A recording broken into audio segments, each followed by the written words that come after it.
Pessoal, agora na nossa aula de geografia, nós vamos dar continuidade ao estudo que nós iniciamos na nossa aula passada, que é o capítulo 2, Ambiente e Qualidade de Vida, que está na página 108 e 109 do nosso livro.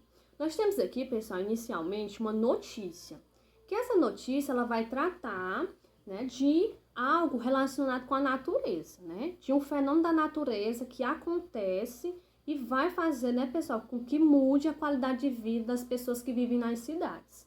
Então, vamos lá. Chuva gera emissão de alerta, causa desmoronamento e alagamentos.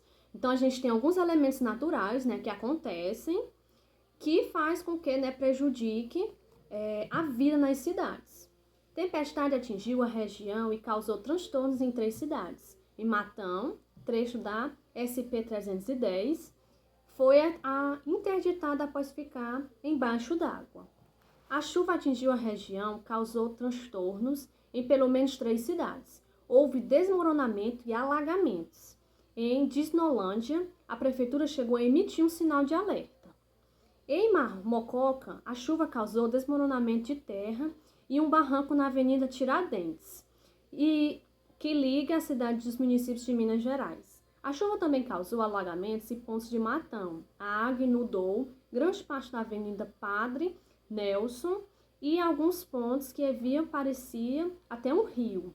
Trechos da calçada também ficaram alagados. Então, a notícia, pessoal, do G1, é uma notícia que saiu no jornal, na televisão, com relação, a esses desmoronamentos, esses alagamentos gerados pelas chuvas.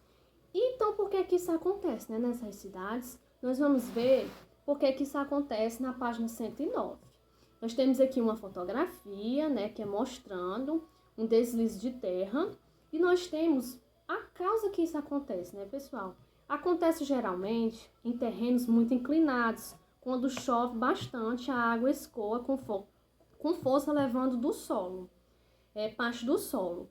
Há algumas construções. Os deslizamentos podem causar desastres em grandes proporções para os seres humanos. Então, muitas construções são feitas, nesses locais inapropriados. E acontece, de ter esses deslizamentos de terra, esses desmoronamentos por conta disso. Então, as pessoas fazem moradias, já que elas não podem, nesses locais que são perigosos. Em grandes casos de construção de terrenos inclinados, são aplicadas técnicas de engenharia para evitar deslizamentos e desabamentos. Mas muitas vezes as moradias são construídas com essas técnicas, pois custa muito alto. Então, o que eu já falei, com relação ao custo de vida, gente, que a gente já viu nas nossas aulas anteriores, a questão da desigualdade social, essas pessoas que vivem nas cidades, nem todo mundo tem as mesmas condições. Então, o que é que acontece? As pessoas constroem, e nem todas têm como pagar por essas técnicas, que nós estamos vendo aqui no nosso livro, na página 109. Na página 110, gente, nós vamos ver a questão das enchentes nas cidades. Então, nós, no período de inverno, no período chuvoso, a gente sempre vê na televisão, passando, que algumas cidades ficam alagadas, e isso vai variar muito a questão da construção, de como é que ela foi construída, a questão das casas, como a gente está vendo aqui nas ilustrações.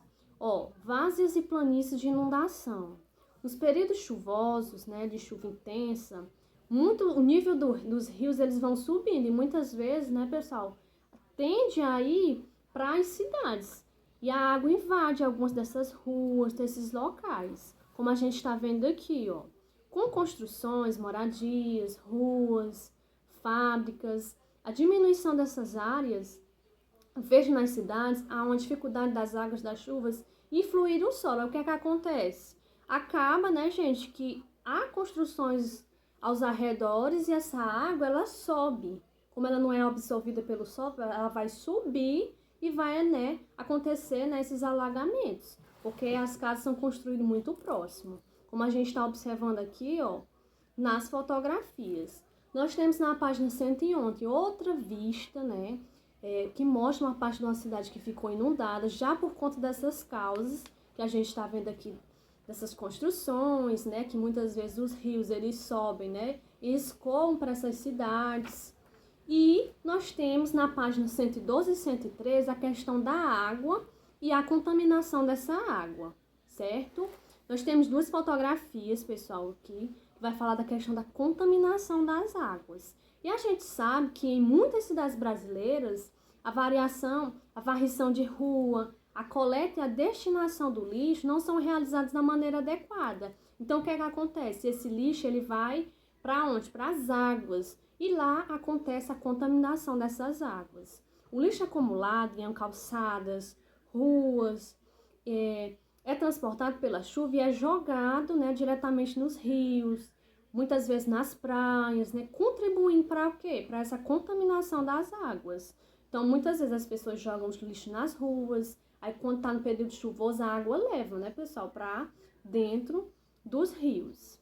E a poluição pelo lixo. Muita gente, pessoal, joga lixo em locais inapropriados. Então, o que que acontece, né? Vai ter o acúmulo e vai haver, né, uma poluição por parte desse lixo que é jogado. O lixo acumulado em locais inadequados é um dos maiores problemas das cidades brasileiras. O lixo ele deve ser recolhido pela prefeitura e depositado em locais adequados, ou seja, que a gente vai chamar de aterros sanitários, ou ser encaminhado para reciclagem. Porém, em muitos municípios isso não acontece, né? Então, ele é jogado em locais que não são locais apropriados, né, pessoal? As pessoas jogam na rua, jogam em locais que não devem ser jogados. Apesar de ser proibido, é comum em muitas prefeituras depositar lixo em terrenos a céu aberto, né? Ou o que a gente chama de lixões.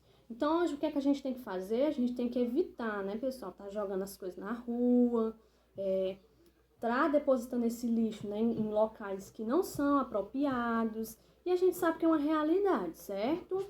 Pessoal, nossas atividades do capítulo 2, para a gente finalizar, nós iniciamos fazendo a página 108 e 109 na semana passada. Hoje nós vamos para a página 110, 111, 112, 113, 114 e 115, para a gente finalizar esse capítulo. Então, as atividades, elas são da página 110 a 115 do nosso livro didático, ok?